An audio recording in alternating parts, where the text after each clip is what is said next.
Hey, Joel with Growing Veterans. I'm the farm manager, and we're here today to install some beehive nukes. There's something about it. I was just talking with Kevin with Hive 5, and he's like, yeah, he definitely knows the benefits. Not just the benefits of like getting into the hive and like having to use your grounding techniques and trying to stay calm while things are buzzing around your face, but like all the like stuff that bees make are therapeutic. The honey, the wax, the propolis, everything is like antibacterial, antifungal. You know, raw honey is good for allergies. If you eat the local raw honey, it can't be just like any. It's like the whatever's blooming usually. Yeah, it's pretty cool. And then getting stung. Gut health is very important for bees. So a lot of stuff they produce is good for like humans too, which is pretty crazy. We've evolved with bees over thousands of years. The Egyptians, I think, were some of the first to actually commercialize it. But I'm sure, you know, human beings have been getting into hives for thousands of years for sure. For that sweet honey. Yeah, look at it. So that's all uncapped honey. That's all honey that is not, it doesn't have the water content that the bees want so the capped honey here, that has almost no water content. It's good to go. They cap it, it's good. And that's the honey that you want to get when you are extracting the honey for sale or what have you for eating. Alright, so we're going to be installing our Nuke hives today, and we have all of our stuff ready. We got our boxes with our 5 frames in there, and then the first thing I'm going to do is get the smoke going really good. You don't want really hot smoke because then it like singes the bees' wings and it's not good. You want to just like let it roll for a minute, and then we just use paper bags with no ink on them. Smoking them it forces them down into the hive. Not only that, it disrupts their antenna and just like their orientation of where they are. So when you do smoke a hive, bees actually go down deep into the hive, and then they gorge on honey because they think that their hive is on fire. And so you don't want to smoke too much, but you don't want to smoke not enough to where it doesn't, you know, like keep them in the hive for the most part. It's like a happy medium you gotta find. Just gotta do it over and over and over.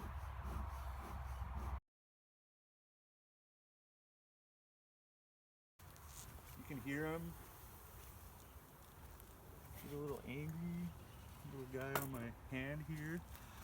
Little lady, I mean, not a guy. So you'll be able to see, and when I pull the frames out, you'll be able to see the difference between a drone and a worker bee, a female. The drones are male, the worker bees are female. So you can see that got them down a little further into the hive. At first you can hear they're just like, what the hell? And then they're just like, all right, we're going down. So you have some bees on here. We'll just set this right here for now. Frames. So with the frames, what we want to do is make sure that we put the frames in the same order in the box as in the Nuke box. So, and we want to start from the outside, so we're not gonna have to worry about rolling the queen. You want to be really careful, really gentle. Bees can smell fear, so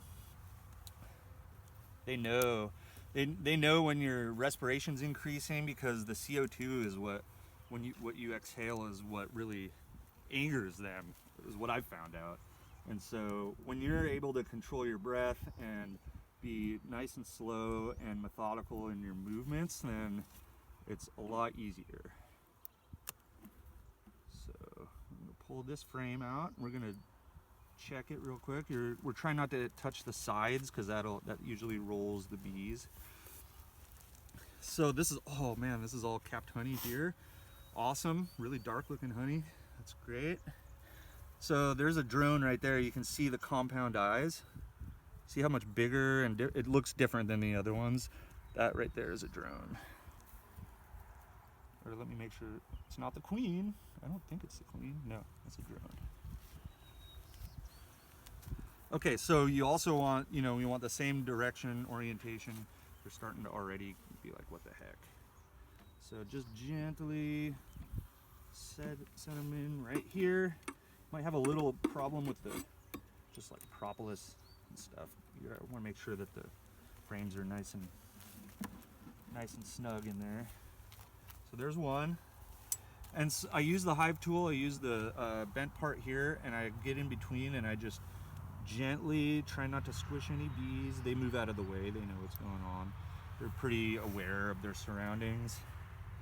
These ones are way more calm than the Russian bees. So here we go, some brood. So there you see some larvae in there. The white stuff, those are the larvae. And then these right here, this is capped brood. More capped brood. So the queen may be on here. I believe that Kevin, I'm not sure if he marked the queen or not. Oh, is it that green one? Oh, yeah, there right there. So there's the queen right there. Oh, wow. Nice. There she is. Crazy. Yeah. Oh, she is much bigger. Yeah, see how much bigger Her she body is, and really long. And the green thing. yeah. So yep. So Nice eye. polish. beekeepers mark their queens, and there's certain colors correspond to certain times. I believe certain times of the year. I'm not sure exactly how that works, but you can always check out Hive 5 Bees and at Kevin Mills, his YouTube channel. He's got a lot of great information. He has a lot of like how to install your nukes and how to feed your bees and all that. So definitely check him out. He's a great guy. Gave us a great deal on these nukes, and yeah, we're super grateful to do business with him. And he's the man. He knows what he's doing for sure. Get off of there. I might do one more little, so queen's in there. That's good. It's you don't need to find the queen, but it's kind of peace of mind, like just to ensure, like, okay, awesome, we do have the queen. This is a really handy tool, this frame puller. It's just a pain in the butt to try to like wiggle the frames out. This just grabs right onto the top of the frame and pull that right up. There's a bunch of larvae in there. You can see the white. I just got stung. No matter how many times I get stung, it still scares me. It's like, like, then, you know, start to learn how to control your fight or flight response. It's almost like this is bee therapy. You know? Oh yeah, they're starting to do a little more smoke. So we're getting these frames in the exact way they were in the nuke box. We want to try to, you don't want to smush the bees, you just want to be really slow and careful. And you see I'm moving the hive, but that's fine. We can, once we're done, we can get it situated on there. All right, so free this one up. These ones aren't too stuck together. There's a few bees that are like, hey, you can just tell how they fly out of the hive when they go right for your face usually. That's why it's nice to wear at least a mask. I'm learning, like, honestly, like, I mean, I'm not allergic, and you know, when I get stung, my back pain goes away, so I kind of I don't enjoy the pain, but all right, so this one's gonna go right. Okay, so we just have a few extra bees in here. I guess we could have dumped them in there like initially, but all you do is kind of gently do that. Shake them in there. Good to go. If you didn't see the queen on any of the frames and you do want to find her, you can obviously be sure you check the box before you kind of toss it. Oh man, you can see where they were chewing through the wax box there. There's a group there, which I think that's just, sometimes if you're looking for the queen, you can look for a group like that, and usually they have, the queen has like followers that keep her clean and like, you know, like help her out with the laying. It's Her all servants. like it's a society. It's everybody has their own jobs. They stick to their lane, and it's pretty fascinating. So we're gonna do one more smoke real quick, just to, when you put the inner cover on, you don't try not to smash the bees that are in here, that are like kind of on the edge. Come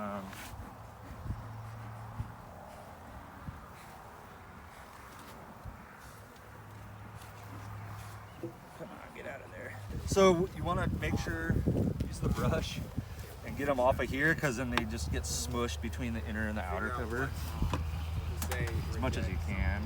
And after So a we while, put, they get not confused of where their home is. yeah, when you put the outer cover telescoping lid on, you want to pull it back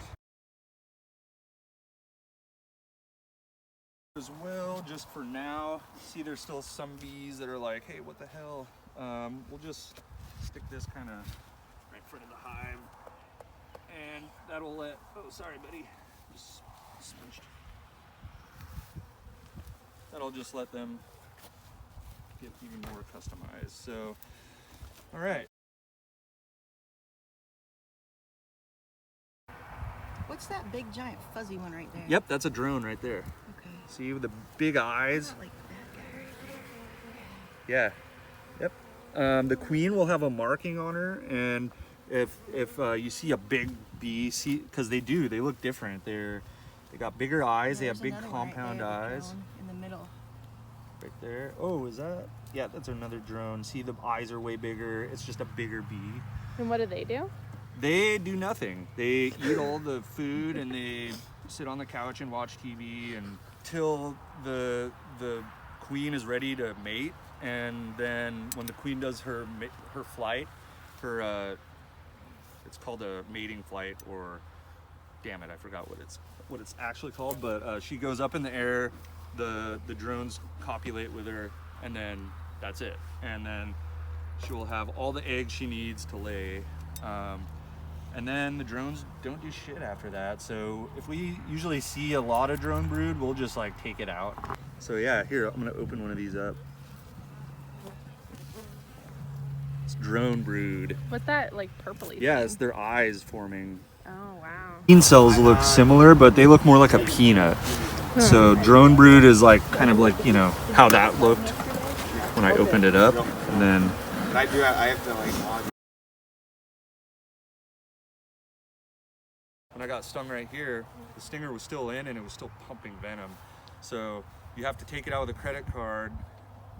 If you take it out if you try pinching it, you're just gonna smush all the venom into your body. So credit card, just swipe it real quick. Is it true that they die when they sting you? Yep, the females die. Wasps don't. Wasps are bastards, and they will sting and bite you over and over. Honeybees, they will give their life for the hive, which is like pretty resounds with veteran and the lifestyle and the culture. And what we were trained to do is, you know, don't leave anyone behind, and you know, sacrifice yourself for the greater good. So whether that's stinging or whatever. The honey that we produce goes into, not only do we sell it off the farm, but we also put it into our hot sauce that we have with local hot sauce extraordinaire Aaron with El Fuego hot sauce. Our signature fire in the hole, which includes our honey, our serrano and jalapeno peppers, and our garlic. All right, well, thank you for watching, and please hit like and subscribe to our channel, and please spread the word on our mission, which is to empower military veterans to grow food, communities, and each other.